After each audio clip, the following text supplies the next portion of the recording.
শিব ঠাকুর নাচের গুরু, গানের গুরু, বাজনার গুরু, এছাড়াও তিনি হচ্ছেন যোগের গুরু, যোগ সাধনা। যারা প্রাণায়াম করেন, এই যে বাদিক থেকে বায়ু নেওয়া, মাঝখানে বায়ুকে আবদ্ধ রাখা, তারপর ডান দিক থেকে বায়ু ত্যাগ করা, আবার ডান দিক থেকে বায়ু নিয়ে মাঝখানে আবদ্ধ রেখে বাদিক থেকে বায়ু ত্যাগ করা, এই বিদ্যাটা সহজ জিনিস নয়। এই প্রাণায়াম বিদ্যা হচ্ছে আমাদের ভারতবর্ষের অতি প্রাচীন একটা বৈজ্ঞানিক বিদ্যা। বিদেশে ডাক্তাররা গবেষণা এখনো করে চলেছেন যে ভারতবাসীর এই বিদ্যা সারা পৃথিবী যদি পায় তাহলে অনেক রোগ তাদের দূর হয়ে যাবে এই প্রাণায়ামের দ্বারা। এই যোগ বিদ্যারও তিনি হচ্ছেন গুরু, তন্ত্রবিদ্যার তিনি হচ্ছেন গুরু, অনেক কঠিন কঠিন বিদ্যার গুরু হচ্ছেন শিব ঠাকুর। কাজেই তাকে শুধুমাত্র বিনাশের দেবতা হিসেবে চিন্তা করা সেটা ঠিক নয়। সব থেকে বড় কথা হলো যে 12 জন বৈষ্ণব আচার্যের মধ্যে একদম সবার উপরে শিব ঠাকুরের নাম। 12 জন যে বৈষ্ণব আচার্য বৈষ্ণব ধর্মকে প্রতিষ্ঠা করেছেন পৃথিবীর বুকে, সেই 12 জন কারা? স্বয়ম্ভূ নারদ শম্ভু কুমার কপিল মনু প্রহ্লাদ জনকো ভীষ্ম বলির বৈয়াসকের বয়ম। স্বয়ম্ভূ মানে ব্রহ্মা, নারদ নারদ মুনি, শম্ভু শিব ঠাকুর। শিব ঠাকুরের নামটা কত নম্বরে এলো চিন্তা করে রাখবেন, পরে বলছি।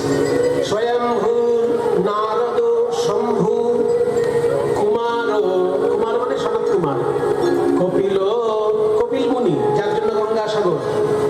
সব তীর্থ বারবার, কিন্তু গঙ্গাসাগর ভারতের অন্যান্য প্রান্তে গেলে আপনারা বাঙালির খুব একটা সুনাম শুনতে পাবেন না। যে প্রদেশেই যাবেন বাঙালির একটু নিন্দে শুনে আসতে হবে। আগে ছিল বাঙালির সুনাম। যখন ব্রিটিশ রাজত্বের রাজধানী কলকাতা ছিল, সেই সময় বাঙালির সুনাম সারা ভারতে ছড়িয়েছিল। কারণ ব্রিটিশরা তাদের ইউরোপের জ্ঞান ভান্ডার কলকাতায় এনে বিতরণ করেছিলেন। কাজে ভারতবাসী যদি ইউরোপের জ্ঞান ভান্ডার প্রথমে কেউ পেয়ে থাকে, সেটা বাঙালিরা পেয়েছে। ইংরেজদের রাজধানী যেহেতু কলকাতা তখন, সেই জন্য ইংরেজদের যে জ্ঞান, ইউরোপের যে জ্ঞান ভান্ডার, সেই জ্ঞান ভান্ডারের চর্চা তখন কলকাতায় হচ্ছে। সারা ভারত তখন প্রাচীন শিক্ষা লাভ করছে, আর কলকাতা তখন আধুনিক শিক্ষা লাভ করছে। সেই জন্য কলকাতার আধুনিক শিক্ষায় শিক্ষিত বড় বড় বাবু তখন সারা ভারতে গিয়ে কোথাও অধ্যাপক হতো, কোথাও ডাক্তার হতো, কোথাও উকিল হতো। যত বড় ডাক্তার বাঙালি বাবু, যত বড় ব্যারিস্টার বাঙালি বাবু। সেটা ব্রিটিশ যুগে, স্বাধীনতার পরে নয়। স্বাধীনতার পরে আমাদের শিক্ষার অধঃপতন ঘটেছে। সেই জন্য সারা ভারতে কিন্তু এখন 1 নম্বর ডাক্তার মানে বাঙালি নয়, 1 নম্বর ইঞ্জিনিয়ার মানে বাঙালি নয়, অন্য জাতির লোক। কিন্তু ইংরেজরা থাকার সময় বাঙালি বাবুরাই সারা ভারতবর্ষের শিক্ষার উপরে রাজত্ব করেছে। কারণ ইংল্যান্ড থেকে জ্ঞান ভান্ডার কলকাতায় এসে বিতরণ হয়েছে, তারপরে সারা ভারতে ছড়িয়েছে। সেই জন্য বাঙালিদের একটা সম্মান ছিল সারা ভারতে। কিন্তু আস্তে আস্তে শিক্ষার অধঃপতনের জন্য বাঙালির সম্মান ধীরে ধীরে ক্ষীয়মান হয়ে উঠেছে। আমি আশাবাদী যে আমাদের ছেলে মেয়েরা আবার সুশিক্ষা লাভ করবে, বাঙালি আবার সুশিক্ষায় শিক্ষিত হয়ে সারা পৃথিবীতে ছড়িয়ে পড়বে। এটা আমি ভগবানের কাছে প্রার্থনা করি। তাহলে সারা ভারতের অন্যান্য প্রদেশে গেলে বাঙালির নিন্দে শুনতে হয়, কিন্তু সারা ভারতবাসীকে বাংলায় একবার আসতেই হবে। কারণ হার তীরথ বারবার, গঙ্গা সাগর একবার। সারা ভারতের যত তীর্থ আছে বারবার গেলে যে ফল হয়, গঙ্গা সাগরে একবার আসলে সেই ফল লাভ হয়। সেই গঙ্গা সাগর যার জন্য তিনি হলেন কপিল মুনি, তিনিও বৈষ্ণব ধর্মের প্রতিষ্ঠাতাদের মধ্যে একজন। তাহলে স্বয়ম্ভূ নারদ শম্ভু কুমার কপিল মনু। মনু হচ্ছে 6 নম্বরে, তারপর প্রহ্লাদ, তারপর জনক, সীতা দেবীর বাবা জনক, ভীষ্ম গঙ্গাপুত্র ভীষ্ম, বলি যে বলি বামন রূপী ভগবানকে সর্বস্ব দান করে পাতালে প্রবেশ করেছিলেন সেই বলি, সব ভগবানকে পারে সে বৈষ্ণব আচার্য হবে না তো কি হবে? তাহলে প্রহ্লাদ জনক ভীষ্ম বলি, তারপর বৈয়াসকি। 11 নম্বরে হচ্ছে বৈয়াসকি। বৈয়াসকি মানে ব্যাসদেবের ছেলে সুখদেব গোস্বামী। আর 12 নম্বরে বলছে বয়ম। বয়ম মানে আমরা। এই শ্লোকটি যিনি বলছেন তিনি নিজের দিকে আঙুলটা দিয়ে বলছেন আমরা এই 12 জন, অর্থাৎ নিজেকেও ধরছে 12 নম্বরে। শ্লোকটি যিনি বলছেন তিনি কে? তিনি হলেন যমরাজ। যমরাজ যমদূতদেরকে এই কথাটা বলছেন শ্রীমদ্ ভাগবত। কাজে যমরাজ নিজেকেও 12 জনের মধ্যে একজন বলে চিন্তা করছেন। তাহলে 12 জনের মধ্যে শিব ঠাকুরের নাম কত নম্বরে ছিল? ওই দেখো বাচ্চাটা মনে রেখে, কত ছিল? 3 নম্বরে ছিল। তাহলে 3 নম্বরে যার নাম তাকে শ্রেষ্ঠ আচার্য কেন বলা হচ্ছে? বলছে রোল নাম্বার 3 হলে সে যে ফার্স্ট বয় হবে তার কোনো মানে আছে? বলে যে করুন একটা স্কুলের খাতা, সেখানে রোল নাম্বারে 3 আছে একটা ছেলে, কিন্তু পরীক্ষা যখন হবে সেই যে ফার্স্ট হবে, 1 নম্বরে যার নাম সেই যে ফার্স্ট হবে তার কোনো মানে আছে? 50টা যদি ছাত্র থাকে 49 নম্বর জন্য তো ফার্স্ট হতে পারে, 50 নম্বর জন্য ফার্স্ট হতে পারে। যদি পরীক্ষায় যে ভালো দেবে সেই ফার্স্ট হবে, রোল নাম্বার যেখানেই থাক। ঠিক তেমনি 12 জনের রোল নাম্বারের মধ্যে শিব ঠাকুর 3 নম্বরে আছে। কিন্তু বৈষ্ণব সাধনার দিক দিয়ে ওনার জায়গা কেউ নিতে পারবে না। কেন না? বৈষ্ণবের যে সাধনা তার মূল কথা হচ্ছে ত্রিনাদপি শুনিচেন তরণীব সহিষ্ণুনা অমানিনা মানদেন কীর্তনীয় সদা।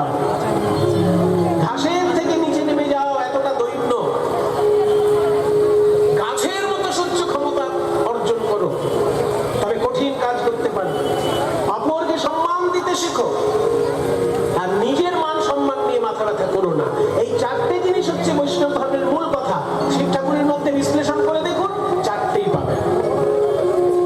কনকনে ঠান্ডার মধ্যে উনি বসে আছেন কিন্তু খালি গায়ে, যেমন গাছ কনকনে ঠান্ডার মধ্যে থাকে, গায়ে কম্বল জড়ায় না। গাছ যেমন খালি গায়েই থাকে কনকনে ঠান্ডাতেও, শিব ঠাকুর সেরকম কনকনে ঠান্ডাতেও খালি গায়ে বসে আছেন। অসম্ভব সহ্য ক্ষমতা। এই জন্য তিনি বৈষ্ণব আচার্য। ওনার যে দীনতা, সেরকম দীনতার কারণ উনি মান সম্মানের কথা চিন্তা করেন না, আর অপরকে সবসময় সম্মান করেন। এই 4টে যে বৈষ্ণব আচার, তার মধ্যে শ্রেষ্ঠ আসলে শিব ঠাকুর। তাই রোল নাম্বারে উনি 3 নম্বরে থাকলেও আচারে উনি সবার উপরে, তাই সর্বশ্রেষ্ঠ বৈষ্ণব আচার্য।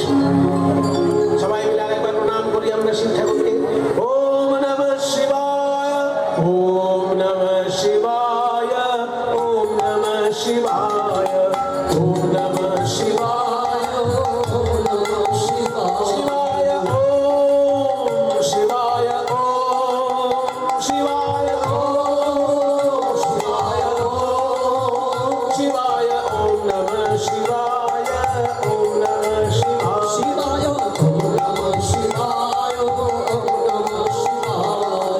আসিত গিরি সমংসা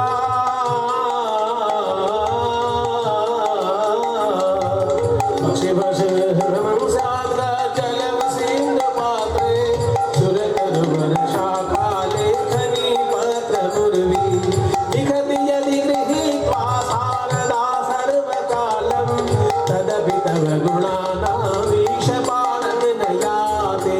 ওম নমঃ শিবায়, ওম নমঃ শিবায়, ওম নমঃ শিবায়, ওম নমঃ শিবায়, ওম নমঃ শিবায়, ওম নমঃ শিবায়, ওম নমঃ শিবায়, ওম নমঃ শিবায়, ওম নমঃ শিবায়। যে শ্লোকটি আমি বললাম, এই শ্লোকটি যিনি রচনা করেছিলেন অতি প্রাচীন কালের একজন মুনি, তার নাম পুষ্পদন্ত মুনি। এই পুষ্পদন্ত আসলে ছিলেন একজন গন্ধর্ব। প্রতিদিন শিব ঠাকুরকে প্রণাম করে পুজো করে চলে যেতেন। সেই শিব ঠাকুরকে যিনি গন্ধর্ব প্রণাম করে চলে যেতেন তাকে দেখা যেত না। হ্যাঁ, সেই জন্য একদিন হঠাৎ তিনি ধরা পড়ে যান, এবং ধরা পড়ে যান একটা লোকের কাছে। লোকটাকে বললেন তুই এবার ছেড়ে দে, ছেড়ে দে। বলে না, আমি ছাড়বো না, তুমি শিব ঠাকুরের কিছু মহিমা আমাকে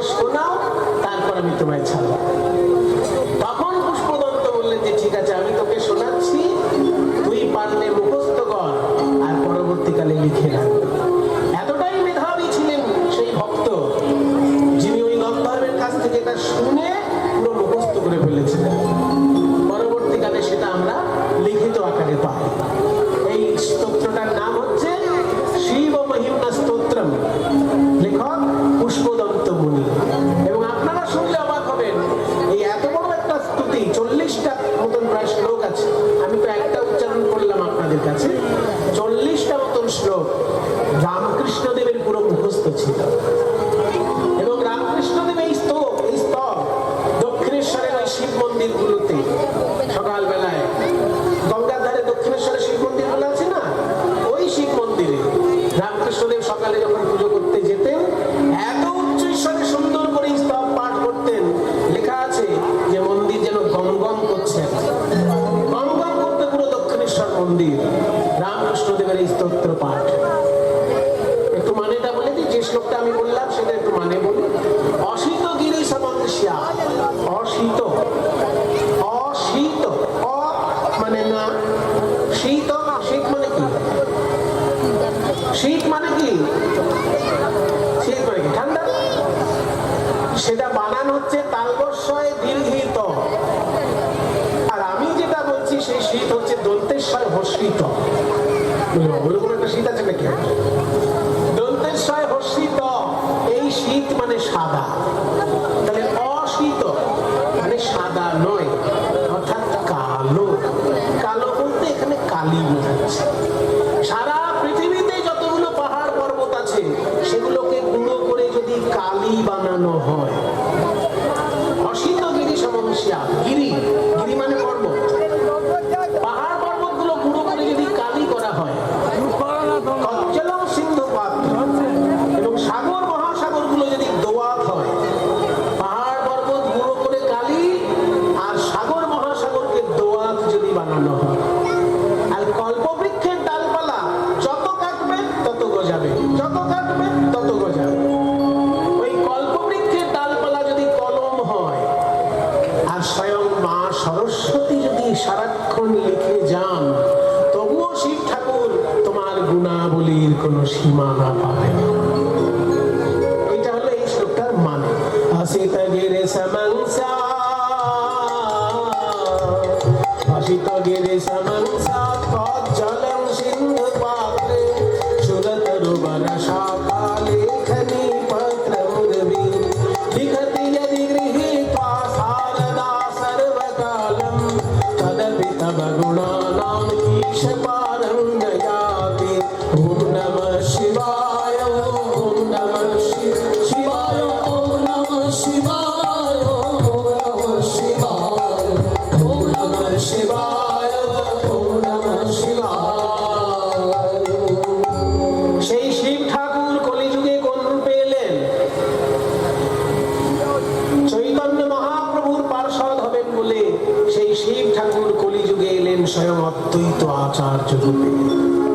আজকে অদ্বৈত আচার্য চোখের সামনে দেখলেন নিমাই সন্ন্যাসী হয়ে চলে গেল, তাই অঝোর ধারায় কাঁদতে লাগলেন, হে প্রভু, এই বুড়ো মানুষটা মরে যাবার পরই না হয় তুমি সন্ন্যাসী হতে, আমি বেঁচে থাকতে তুমি সন্ন্যাসী কেন বলে? যখন সনাতন ধর্ম চারিদিক থেকে আক্রান্ত, বিধর্মীদের অত্যাচার, আর সনাতন ধর্মের ভিতরে যারা আছে তাদের কুসংস্কার, দুদিক থেকে সনাতন ধর্ম যখন আক্রান্ত, তখন আমি গঙ্গার ধারে গিয়ে মদন গোপাল নেমে এসো, মদন গোপাল নেমে এসো বলে একটা তুলসী পাতা ভাসিয়ে দিয়েছিলাম।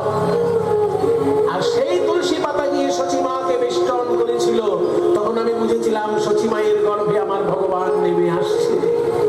চোখের সামনে তোমাকে জন্মাতে দেখলাম নিমাই, চোখের সামনে তুমি নবদ্বীপে বড় বড় লীলা করলে, জগাই মাথায়ের মতন মাতালকে তুমি শুধু ভদ্রলোক বানালে না, তাদেরকে ভক্ত চূড়ামণি করে দিলে। মলয় চাঁদ কাজীর মতন কট্টরপন্থী সন্ত্রাসবাদী একজন শাসক, তাকে তুমি উদারপন্থী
চোখ দুটো বন্ধ করে কাঁদছে।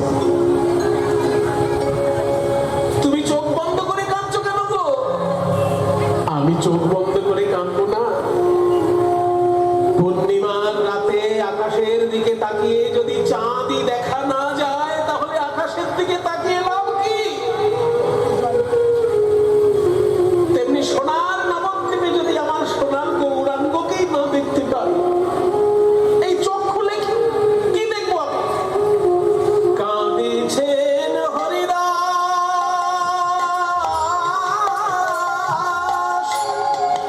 দুই আঁখি মুদিয়া।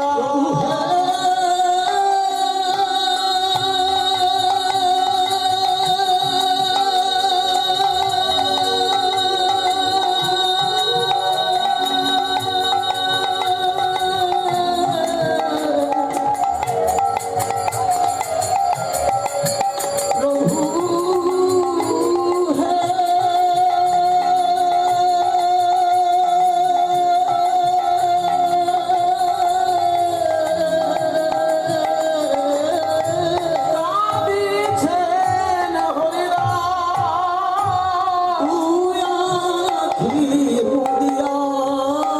বলে আমি আঁখি তো আর মেলবো না রে, আঁখি তো আর মেলবো না রে, আঁখি তো আর মেলবো না রে। আমি আঁখি মেলে কিবা হেরবো, আমি আঁখি তো আর মেলবো না রে, আমি আঁখি মেলে কিবা হেরবো। এই গৌর শূন্য নদীয়াতে আমি আঁখি মেলে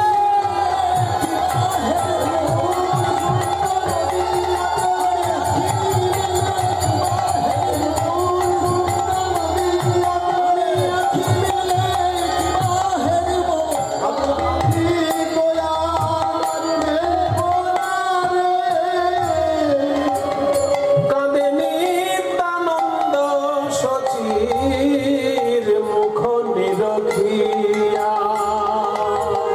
আর কাঁদে নিত্যানন্দ শচীর মুখ নিরখিয়া। কোন পাড়ায় কোন ছেলে যদি সন্ন্যাসী হয়ে যায়, শুধু সেই বাড়ির লোকেরা কাঁদে না, পুরো গ্রামের লোক দুঃখ পায়। আর সেই ছেলেটি যদি আবার সুশিক্ষিত ভদ্র ছেলে হয়, কি বাবা, যদি একটা ফালতু ছেলে গ্রাম ছেড়ে চলে যায়, তো গ্রামের লোক একটু শান্তি পায়। কিন্তু সুশিক্ষিত ভদ্র ছেলে যদি সন্ন্যাসী হয়ে চলে যায়, তাহলে সেই বাড়ির লোকেও যেমন কাঁদে, পাড়ার লোকেও কাঁদে, গ্রামের লোকেও কাঁদে। আর মহাপ্রভুকে সুশিক্ষিত ভদ্র শুধু নবদ্বীপের মধ্যে সর্বশ্রেষ্ঠ পণ্ডিত, সব থেকে সুন্দর দেখতে, আবার সর্বশ্রেষ্ঠ পণ্ডিত। সে যখন চলে গেছে, পাড়ার লোকে সবাই কাঁদছে, সারা নবদ্বীপের লোকে কাঁদছে, কিন্তু একজন কাঁদছে না। কেন কাঁদছে না? কারণ সে নিজেও সন্ন্যাসী।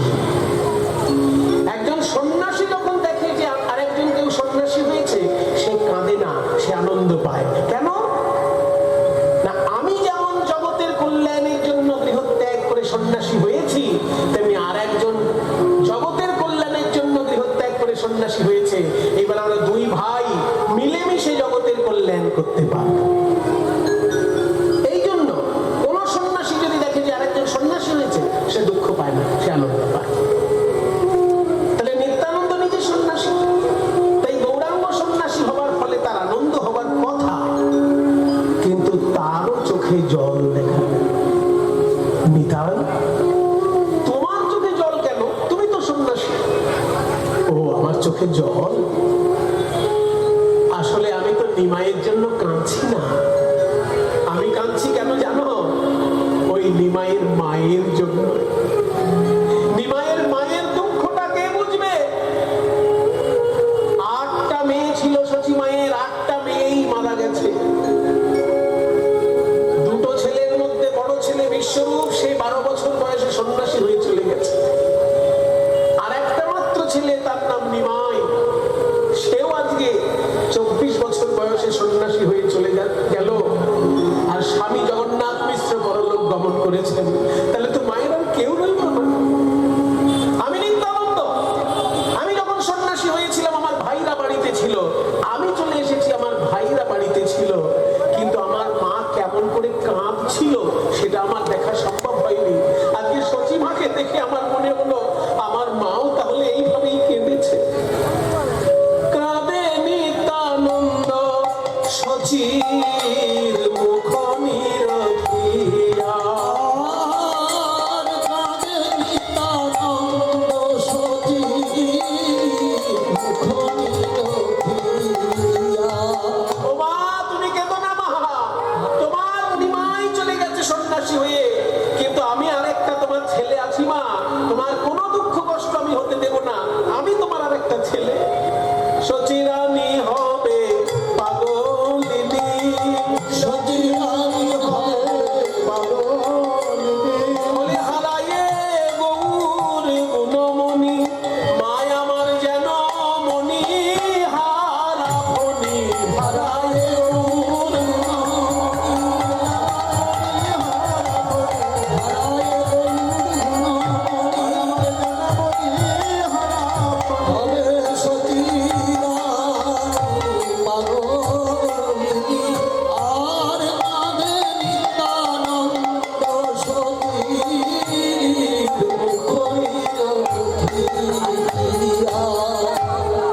গৌরাঙ্গ মহাপ্রভু নবদ্বীপ ছেড়ে চলে গেছেন বলে নবদ্বীপবাসীর যে বিরহ দশা সেটা বর্ণনা করছেন পদকর্তা বাসুদেব ঘোষ। এবার তিনি নিজের কথা বলছেন। বড় সুখময় কীর্তন করিত নদিয়ায়, আমি হলাম কীর্তনিয়া বাসুদেব ঘোষ, আমি মহাপ্রভুর প্রিয় কীর্তনিয়া। জানো, মহাপ্রভু আমাকে গান শিখিয়েছেন, কিন্তু এখন সেই গান আর কে শেখাবে? সেই পাথর গলানো সুরে আমাকে আর গান কে শেখাবে? আমার মতো বাসুদেব ঘোষ আর তো গান শিখতে পারবে না। তাই বাসুদেব ঘোষ নিজের কথা বলছেন। সুখময় কীর্তন করিত নদিয়ায়, আজ সমরি সেসব, সমরি মানে স্মরণ করে, সমরি মানে স্মরণ করে, সমরি সেসব বাসুর হিয়া ফাটি যায়, সমরি সেসব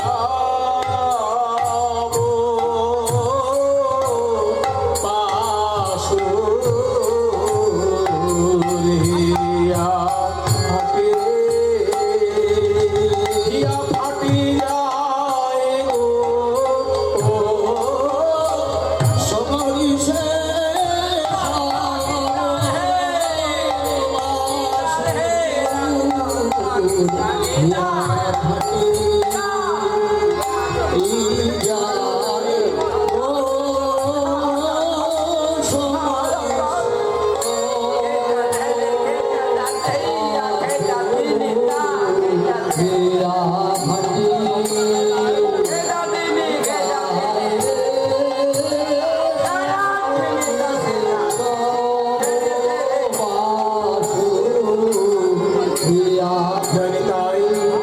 সকলের কাছে আমার বিনীত অনুরোধ, এই কীর্তন কমিটির ভক্তগণ অনেক কষ্ট করে অনেক পরিশ্রম করে এত বড় কীর্তন অনুষ্ঠানের ব্যবস্থা করছেন।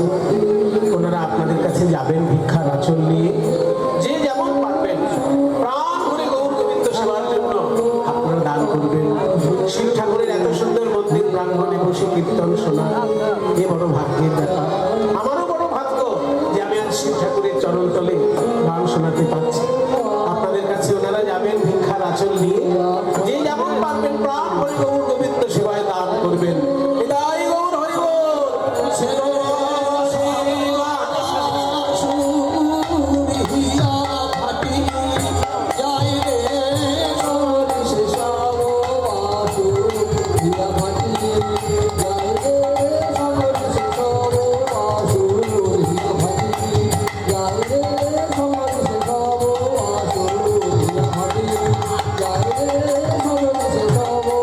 Guru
বলে মাথুর বিরহ, সেই মাথুর লীলা আস্বাদন করতে जब से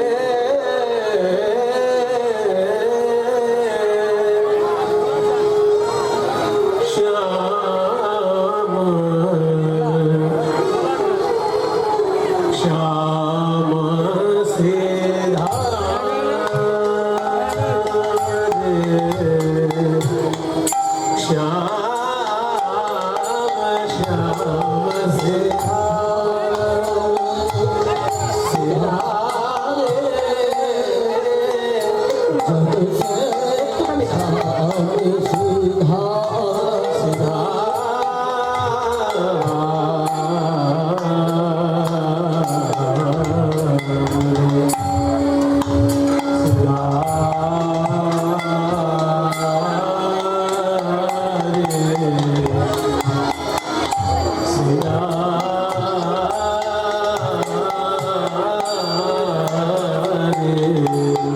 श्याम से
রাধারানীর বিরহের কথা আমরা এবার শুনবো বৃন্দাবনে। আচ্ছা,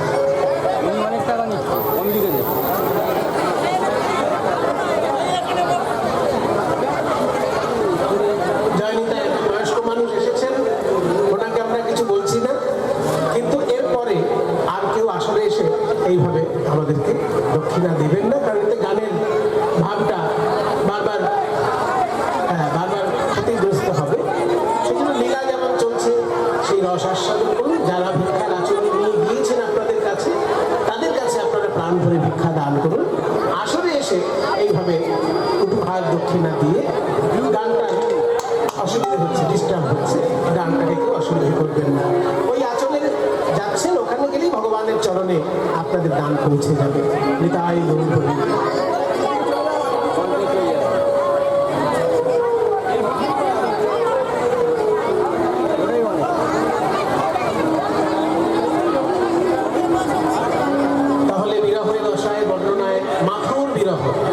মানে মথুরায় কৃষ্ণ গিয়েছেন বলে রাধারানীর মনে যে ব্যথা, সেই ব্যথার বর্ণনা যে লীলায় হয় তাকে বলে মাথুর বিরহ। সেই মাথুর বিরহ আজকে আস্বাদন হতে চলেছে। আজকে রাধারানী আমার বলছেন, সখী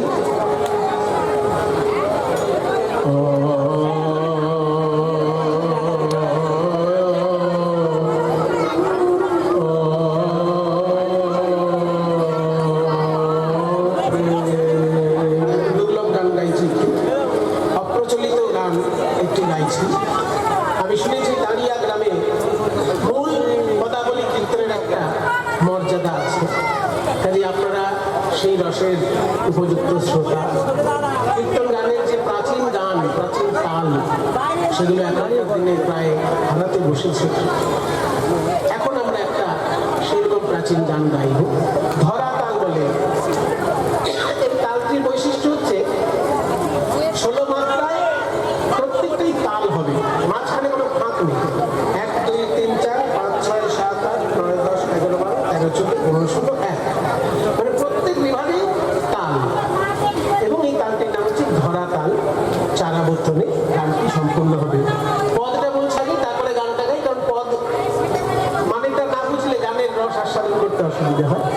বলছে, প্রেম কি অঙ্কুর জাত আত ভেল না ভেল যুগল পলাশ। এই পদটা এমন একটা ঐতিহাসিক পদ, একটা গান কিন্তু দুজন পদকর্তা মিলে লিখেছে। মায়েরা জেনে রাখুন, যে গানটা আমি এখন গাইব, আমরা জানি কি একটা গান একজন লেখকই লেখে, কিন্তু এই গানটা এমন একটা গান যে মহাপ্রভু জন্মের আগে একজন লিখেছে আর মহাপ্রভু জন্মের পরে আরেকজন লিখেছে। একটাই গানে দুজনের হস্তাক্ষর। মহাপ্রভু জন্মের আগে এই গানটাকে শুরু করেছেন একজন, আর মহাপ্রভুর জন্মের পরে আরেকজন পদকর্তা এই গানটাকে সম্পূর্ণ করেছেন। সেই জন্য এই গানটা বৈষ্ণব জগতে খুব বিখ্যাত গান।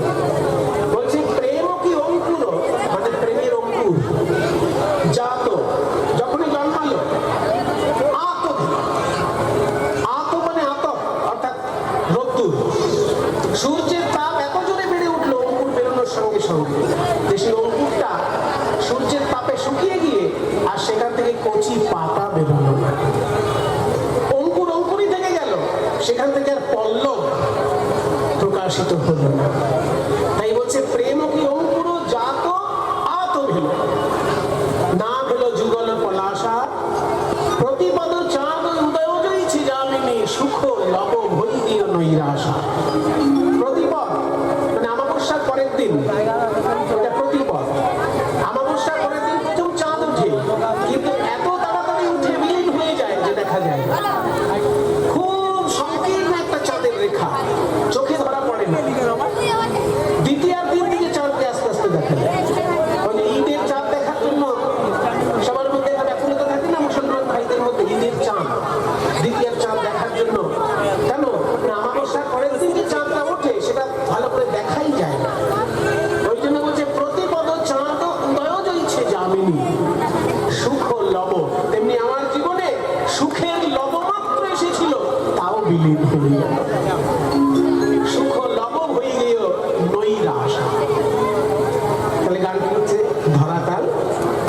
এবার আমি গানটি পরিবেশন করছি, একটু ধৈর্য ধরে শুনবেন। প্রাচীন গান, একটু সময় লাগবে কিন্তু ভাব সমৃদ্ধ। ও গো সখী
গাছের যুগল পল্লব হলো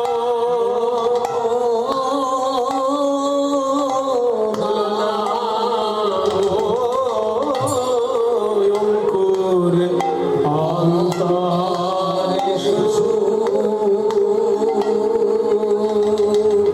অন্তরে শুকায়ে গেল সখীরে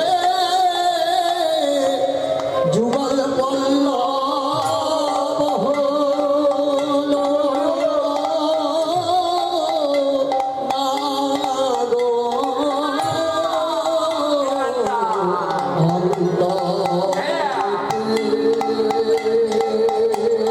অন্তরে শুকায়ে গেল যুগল পল্লব অন্তরে শুকায়ে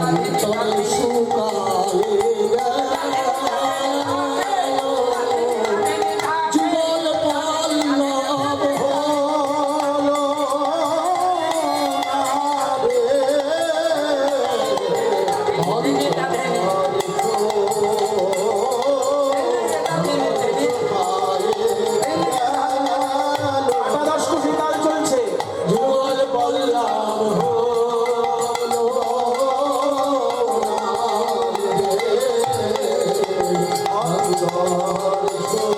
অঙ্কুর আমার অন্তরে শুকায়ে গেল যুগল পল্লব হলো অন্তরে শুকায়ে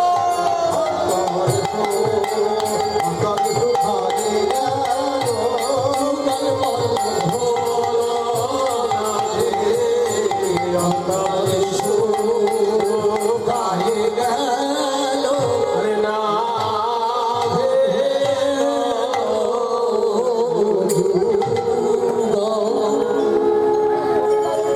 দেখবেন ছোটবেলায় স্কুলে শেখায় যে কিভাবে একটা বীজ মাটিতে পুঁতে তাতে জল দিতে হয়, সেই বীজটা থেকে কিভাবে পাতা বেরোয় স্কুলে শেখায় না, যে মাটিটাকে নরম করে ভিজিয়ে নিয়ে তার মধ্যে একটা বীজ, ছোলার দানা হতে পারে, মটরের দানা হতে পারে, এটা ছোলা বা মটরের দানা মাটিতে পুঁতে দেওয়া হয়, যাতে জল দেওয়া হয়। কিছুদিনের মধ্যেই দেখা যাবে সেই মটর বা ছোলার ভেতর থেকে একটা অঙ্কুর বেরোচ্ছে। তবে হ্যাঁ, কোনো কোনো বীজে একসঙ্গে দুটো পাতা বেরোয় আর কোনো কোনো বীজে একটা পাতা বেরোয়। যেটার একটা পাতা বেরোয় তাকে বলে একবীজপত্রী, আর যেটার দুটো পাতা বেরোয় তাকে বলে দ্বিবীজপত্রী। তা প্রেম নামক যে প্রেমের একটা বিরাট বড় বৃক্ষ, বাড়িতে লাগাবো, সেখান থেকে ফল পাবো, ফুল পাবো, ছায়া পাবো, অনেক কিছু পাবো। একটা গাছ লাগালে চারটে জিনিস পাওয়া যায়। গাছকে আমরা ঠিক ঠিক ভালোবাসতে পারি না, কারণ আমরা বাঙালি তো, আমরা বিনা প্রচেষ্টাতে অনেক গাছ পেয়ে গেছি আমাদের দেশে। মরুভূমির লোকেরা জানে গাছের জন্য কত শান্তি। আর বাংলায় রাস্তাঘাটে চলতে ফিরতে গাছ দেখা যায়, ওই জন্য গাছকে আমরা ঠিক ঠিক মর্যাদা দিতে পারি না। একটা গাছ যদি লাগানো হয় তাতে শুধু একটা উপকার হয় না, চারটে উপকার হয়। গাছের ফল পাওয়া যেতে পারে, গাছের ফুল পাওয়া যেতে পারে, আবার গাছের পাতায় অক্সিজেন হয়, আবার গাছের নিচে গিয়ে দাঁড়ালে রৌদ্র থেকে মুক্তি পাওয়া, ছায়া পাওয়া যায়। তাহলে ফল, ফুল, বাতাস এবং ছায়া, চারটে জিনিস পাওয়া যায়। একটা গাছ চারখানা উপকার করছে, অথচ আমরা নরাধম, হয় সেই গাছ কেটে ফেলছি, নয় গাছকে আমরা শূন্য করে দিচ্ছি, নিজের স্বার্থের জন্য গাছকে পৃথিবী থেকে বিদায় দিচ্ছি। তাই গাছ লাগানো হচ্ছে বিরাট বড় একটা পুণ্যের কাজ। আমাদের মুনি ঋষিরা বলেছেন যে গাছ হচ্ছে আমাদের অভিভাবক।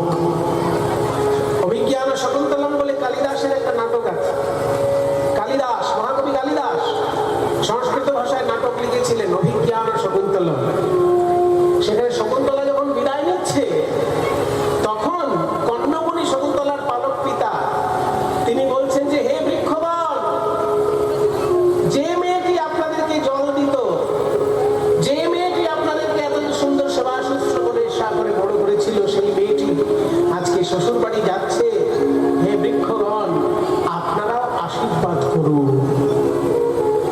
তাহলে বৃক্ষদেরকেও পরিবারের অভিভাবক হিসেবে চিন্তা করতে হয়। বৃক্ষ আমাদের সারা জীবন উপকার করে আর আমরা তার শুধু অসম্মান করি। তাই বৃক্ষ থেকেই তো আমাদের সমস্ত ভক্তি লাভ হয়। তুলসী গাছ ছাড়া আপনার ভক্তি লাভ হবে? চন্দন গাছ ছাড়া আপনার ভক্তি লাভ হবে? ভক্তি লাভের সমস্ত উপকরণ বৃক্ষ থেকে আসছে। সেজন্য বৃক্ষকে চৈতন্যদেব বিরাট বড় সম্মান দিয়ে কি বললেন যে তরোরিব সহিষ্ণু না, গাছের থেকে শেখো সহ্য ক্ষমতা কিভাবে অর্জন করতে হয়।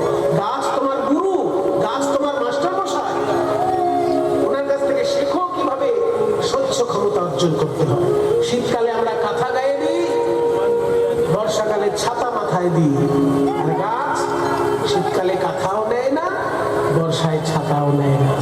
তাই গাছ যদি করতে হয় একটা বীজ লাগবে আগে। বীজ পুঁতলে বীজ থেকে একটা পাতা বেরোতে পারে, দুটো পাতা বেরোতে পারে।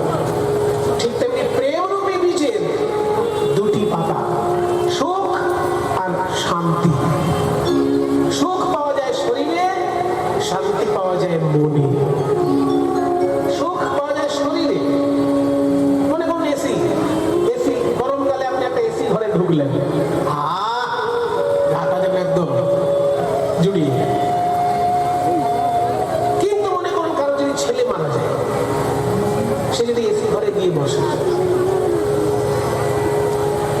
গরম থেকে তাপ টানা হয় সে কমবে, কিন্তু তার বুকের ভিতরে যে কষ্টটা হচ্ছে সেটা কি ক্ষমতা আছে এসি কমিয়ে দেবার?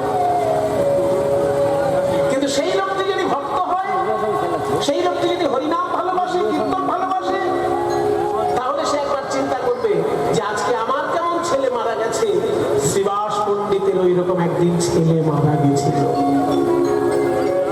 চৈতন্য মহাপ্রভু কীর্তন করছেন আর শ্রীবাসের ছেলে মারা গেছে। শ্রীবাস চৈতন্য মহাপ্রভুকে এত ভালোবাসে যে স্ত্রীকে গিয়ে বললো তুমি কান্নাকাটি করো না, আমার মহাপ্রভু কীর্তন শেষ হোক, মহাপ্রভু বাড়ি ফিরে যান, তারপর তুমি কান্নাকাটি করো। যার ছেলে মারা গেছে সেই মা কি এই কথা শুনতে পারে? মায়ের মুখ থেকে তখন আপনি কান্নার আওয়াজ বেরিয়ে যাচ্ছে। তখন শ্রীবাস করলো কি একটা কাপড়ের পুঁটলি নিয়ে স্ত্রীর মুখের মধ্যে গুঁজে দিল যাতে আওয়াজ না বেরোয়। ওদিকে মহাপ্রভু বলছেন শ্রীবাস তোমার বাড়িতে কীর্তন করতে আসলে তো খুব আনন্দ হয়, আজকে কেন আনন্দ হচ্ছে না? চলো তো ঘরে গিয়ে দেখি। মহাপ্রভু নিজেই চললেন অন্দরমহলে, গিয়ে দেখেন শ্রীবাসের স্ত্রী কান্নাকাটি করছেন আর কোলের কাছে মৃত ছেলে পড়ে আছে। নিমাইকে দেখে আরো ভাবাবেগ হলো সচিব শ্রীবাসের স্ত্রীর, মালিনী দেবীর। বলে নিমাই তুমি কীর্তন করছো আর আমার ছেলে মারা গেল, তাহলে তোমার কীর্তনের কি ফল পেলাম আমি? এই কথা যখনই বলেছি তখন গৌর সুন্দর বলছেন তুমি কি চাও মা? আমি চাই আমার এই মরা ছেলে উঠে আমাকে মা বলে ডাকুক। সেটাই চাইছো তুমি? বলে হ্যাঁ আমি ওটাই চাই। তোমার যদি হরিনামের কোনো ফল থাকে, মহিমা থাকে, এক্ষুনি আমাকে আমার মরা ছেলের সঙ্গে কথা বলা। তখন গৌর সুন্দর বললেন যে তুমি চিন্তা করো না, আমি তাই চেষ্টা করছি। অলৌকিক ক্ষমতা বলে গৌর সুন্দর সেই মৃত ছেলের বুকে হাত বুলাতে লাগলেন আর বললেন শ্রীবাসের স্ত্রীকে আমি মায়ের মতনই ভালোবাসি আর তোমাকে আমি ভাইয়ের মতনই ভালোবাসি। ভাই একবার উঠে বসো তো, তোমার মায়ের সঙ্গে একবার কথা বলে যাও। আমি জানি তোমার জীবনের কর্মফল শেষ হয়েছে, তাই তুমি দেহত্যাগ করেছো, কিন্তু তোমার মা সেটা বুঝতে পারছেন না। একবার উঠে কথা বলো ভাই। যেই না বুকে হাত বোলাতে লাগলেন গৌর সুন্দর, অলৌকিক কৃপা বলে সেই মৃত ছেলে উঠে বসলো। উঠে বসে মহাপ্রভুকে হাত জোড় করে বলছে প্রভু আমি অনেক দূরে চলে গেছিলাম, আবার কষ্ট করে আমাকে এই শরীরে ফিরে আসতে হলো, আপনি আমাকে কেন ডাকবেন? গৌর সুন্দর বললেন এই যে তোমার মা একটু তোমার সঙ্গে কথা বলতে চাইছে। ইনি আমার কোন মা? যে বলেছে কোন মা? শ্রীবাসের স্ত্রী তখন বলছে খোকা তুই আমাকে চিনতে পারছিস না, আমি তোর মা মালিনী দেবী। তখন ছেলে হাত জোর করে বলছে, মা আমার যতবার জন্ম হয়েছে ততবার একজন করে আমার মা হয়েছে। এই দেহত্যাগ করে যখন আমি বেরিয়ে যাচ্ছি তখন আমার সমস্ত জন্মের মায়েদের মুখগুলো মনে পড়ছে। কাজে তুমি যে কোন মা আমি প্রথমে বুঝতে পারছি। তুমি আমার এই জন্মের মা, তুমি আগের জন্মে আমার আরেকজন মা ছিল, তার আগের জন্মে আরেকজন মা ছিল, আমি বহুবার মা পেয়েছি, তেমনি তোমাকেও এইবারে আমি মা হিসেবে পেয়েছি। আমার কর্মফল শেষ হয়েছে মা, এই শরীর ধারণ করে আর আমার থাকা সম্ভব নয়, তুমি আমাকে অনুমতি দাও, আমি বিদায় নিই। তখন মালিনী দেবী বললেন, তাহলে তুই আমার কোলে থেকে শান্তি পাবি না?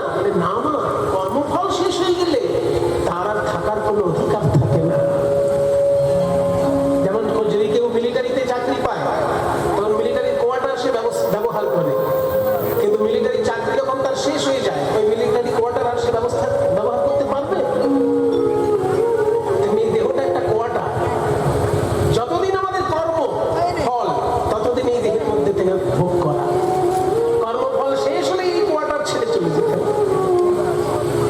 এই তত্ত্ব যখন শিবাসের স্ত্রী বুঝতে পারলেন তখন মাথায় হাত দিয়ে বললেন, বাবা আমি খুব কষ্ট, তুই খুব কষ্ট পেয়েছিস আমার জন্য এই শরীরে ফিরে আসতে, যাক আমাকে একবার মা বলে ডেকেছিস, এতেই আমার শান্তি। তুই আবার তোর এই নিজের দেশে চলে যা বাবা, আবার নিজের দেশে চলে যা, তোকে কষ্ট করে এখানে আমার সামনে থাকতে হবে। তখন শিবাসের স্ত্রীর সামনে আবার সেই ছেলে ঢলে পড়ল। এই হচ্ছে মহাপ্রভুর জীবনের ঘটনা। কাজে যদি কারোর ছেলে মারা যায়, সে এসি ঘরে গেলে কিন্তু শান্তি পাবে না, হয়তো তাপটা তার কমবে, শরীরে ঘাম ঝরছিল ঘামটা ঝরবে না, কিন্তু এসি ঘরে গেলে সে মৃত্যু ওই পুত্র শোকের কষ্ট থেকে মুক্তি পাবে না। কিন্তু সঙ্গে সঙ্গে যদি শিবাস পণ্ডিতের কথা চিন্তা করতে পারে, যে শিবাস পণ্ডিত এইভাবে পুত্র হারিয়েছিল, সে মহাপ্রভুর চরণ বুকে নিয়ে পুত্র শোক ভুলেছিল, তেমনি আমিও তো গৌরাঙ্গ মহাপ্রভুকে ভালোবাসি, আমিও পুত্র শোক ভুলে থাকি। তাই সুখ হয় শরীরে আর শান্তি হয় মনে। ভালোবাসা থেকে দুটো জিনিসই পাওয়া যায়, সুখও পাওয়া যায়, শান্তিও পাওয়া যায়। কিন্তু জানিস সখী, আমি প্রেম রূপী বীজ পুঁতেছিলাম, তাতে সুখও পেলাম না, শান্তিও পেলাম না। সুখ আর শান্তি দুটো পল্লব, আমার যুগল পল্লব হলো না। প্রেম রূপী বৃক্ষের বীজ থেকে আমি যুগল পল্লব আশা করেছিলাম, শরীরে সুখ আর মনে শান্তি, কিন্তু হলো না। আর প্রেম আমার জীবনে কিভাবে এলো জানিস? প্রতিপদ চাঁদ যেমন উদয় হওয়া মাত্র বিলীন হয়ে যায়, চোখে দেখা যায় না, ঠিক তেমনি প্রতিপদ চাঁদ উদয় হইছে যামিনী, প্রতিপদ চাঁদ প্রতিপদ চাঁদ প্রতিপদ চাঁদ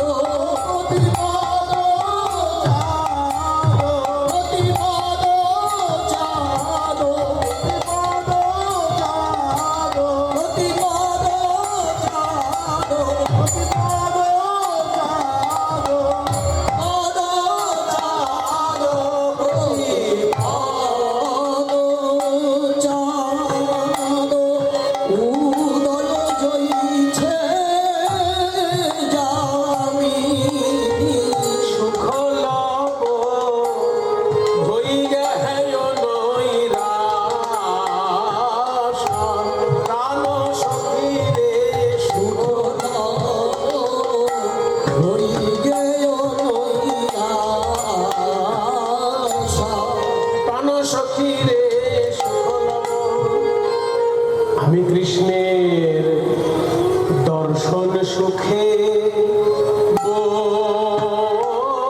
বঞ্চিত, দর্শন সুখে বঞ্চিত হলাম গো সখী, দর্শন সুখে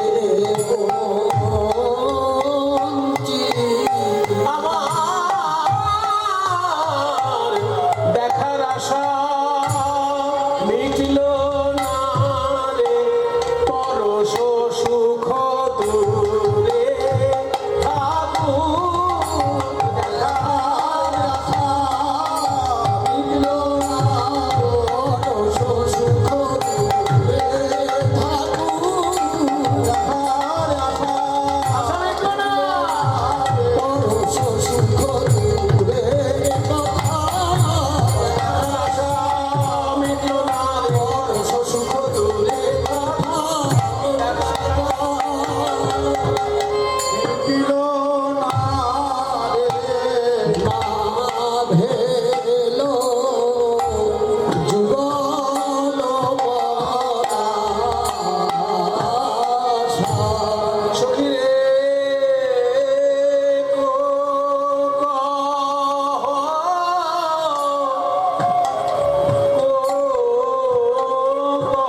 সেই জন্য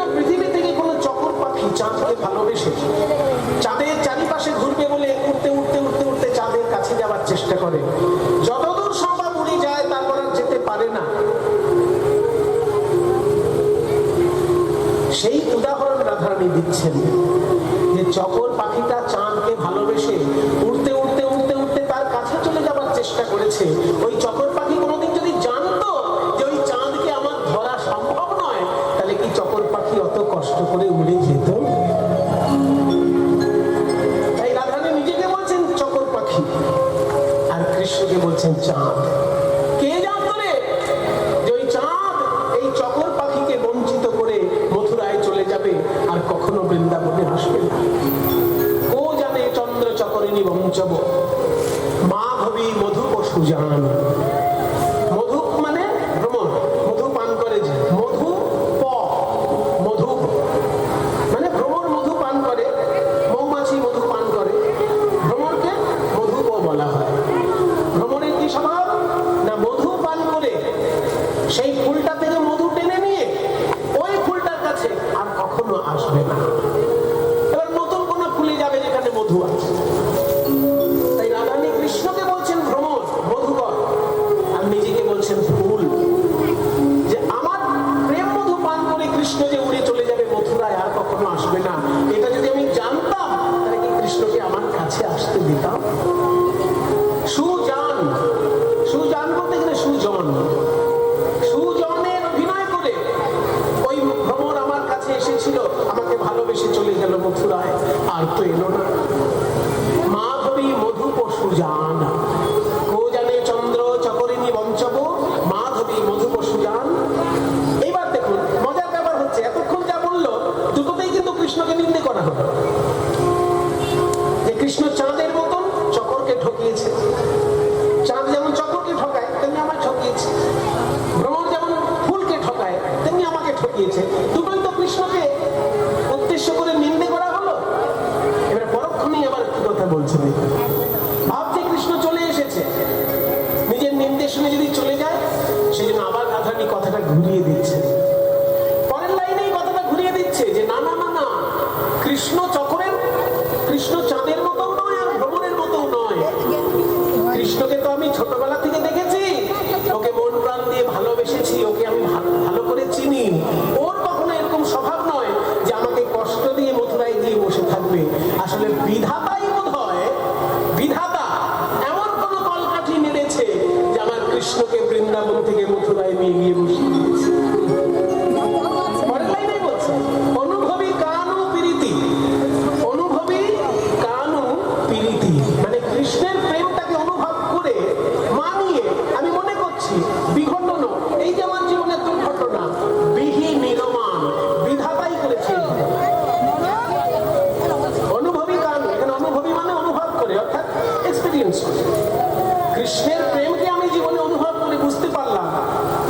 একটা মানুষকে ভালোবাসলে তাকে যদি 24 ঘন্টা তার সঙ্গে কথাবার্তা বলা হয়, তার সঙ্গে খাওয়া দাওয়া করা হয়, কি গো 1 বছরের মধ্যে বোঝা যাবে না মানুষকে কেমন?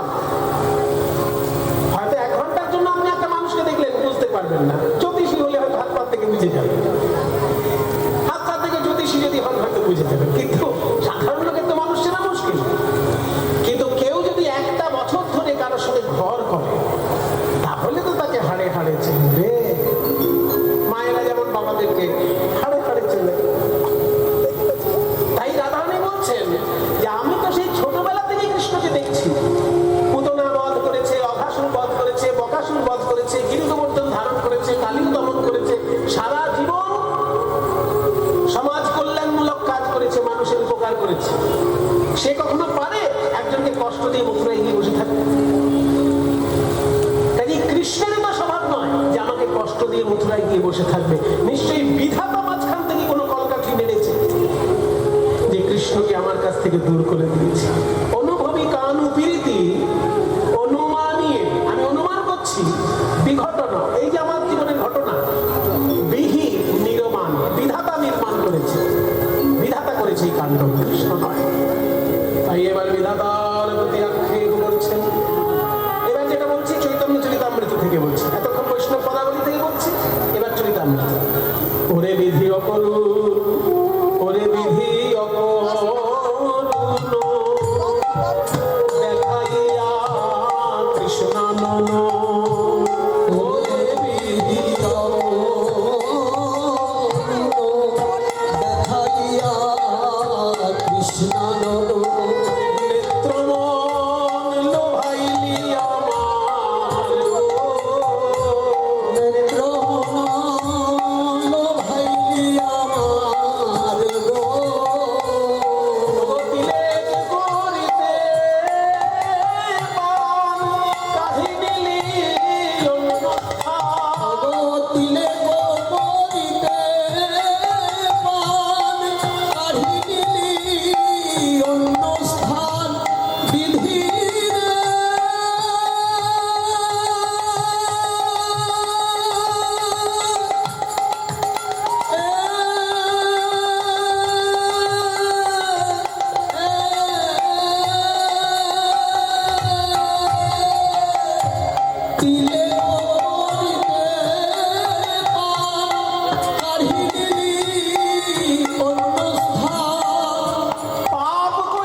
করে কুড়িয়ে দিল।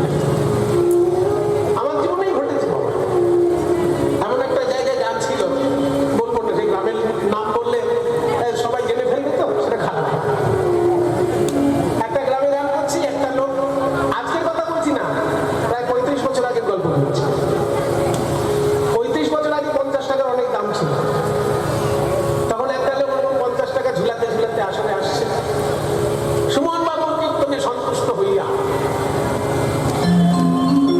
এই 50টি টাকা আমি উপহার দিলাম, এই বলে দিল ঝুলিয়ে। না না, তারপর গান শোনার পর দেখি ওই লোকটা ঘুরে ফিরে এসেছে। সুমন বাবু, ওই যে 50 টাকাটা দিয়েছিলাম ওইটা ফেরত দিই।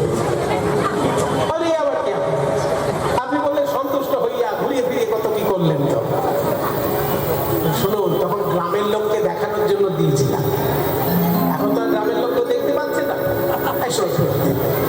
ঠিক আছে, আপনি 5 টাকা রাখুন, 45 টাকা আমি ফেরত দিই। তাহলে এইরকম লোক আমার জীবনে আমি দেখেছি।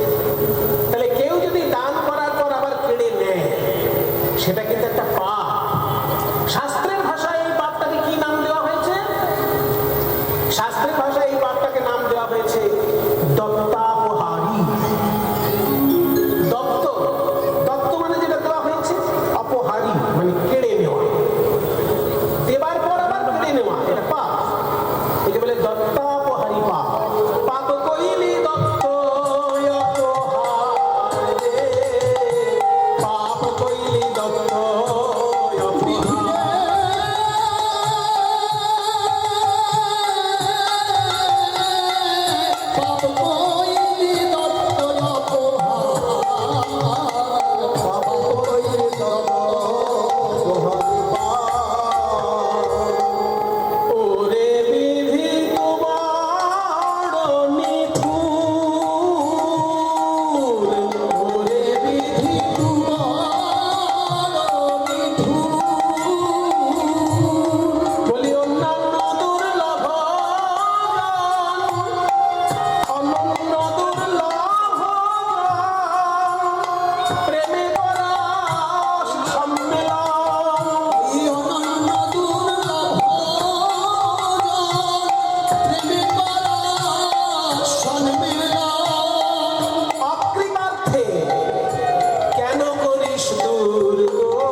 চৈতন্য চরিতামৃত থেকে গাইলাম। আর চৈতন্য চরিতামৃতে কৃষ্ণদাস কবিরাজ যেটা লিখেছেন না, এটা ভাগবতের একটা শ্লোকের অনুবাদ করেছে। এই অংশটা আসলে ভাগবতের শ্লোকের অনুবাদ। শ্লোকটা কি? অহো বিধাতস্তব নকচিদ্বয়া সংয়োজ্য মৈত্র্যা প্রণয়েন দেহিনা তাং শাক্তার্থাং নিযুনংস্য পার্থকম বিচেষ্টিতং তে অর্ভগ চেষ্টিতং যথা। ভাগবতের এই শ্লোকের বঙ্গা অনুবাদ করছেন কৃষ্ণদাস কবিরাজ। ওরে বিধি তুই বড় নিঠুর, অন্যান্য দুর্লভ জন। অন্যান্য দুর্লভ মানে আমার কাছে ও যেমন দুর্লভ, ওর কাছে আমিও তেমন দুর্লভ। এটা হলে একে বলে অন্যান্য দুর্লভ, মানে পরস্পরের প্রতি পরস্পর দুর্লভ। মনে করুন একজন চাকরি করে আমেরিকায়, একটা কোম্পানির মালিক, সিইও। একটা কোম্পানির সিইও, বিরাট বড় কোম্পানির মালিক, আমেরিকায় চাকরি করে। একটা ছেলে, আরেকটি মেয়ে ভারতবর্ষে চাকরি করে, সেও একটা বড় কোম্পানির মালিক। তাহলে দুজনের কাছে দুজন দুর্লভ। এমন তো নয় যে একজন হচ্ছে কোম্পানির মালিক বা ম্যানেজার, আর একজন হচ্ছে রিক্সাওয়ালা। রিক্সাওয়ালা হলে সে সুলভ হতো, রিক্সা চালানো বন্ধ করে বিয়ে করে চলে গেল আমেরিকায়, সেটা হয়ে গেল। কিন্তু সেটা তো নয়। ও যেমন দায়িত্বশীল, ও যেমন গুণবান রূপবান, এও তেমনি দায়িত্ব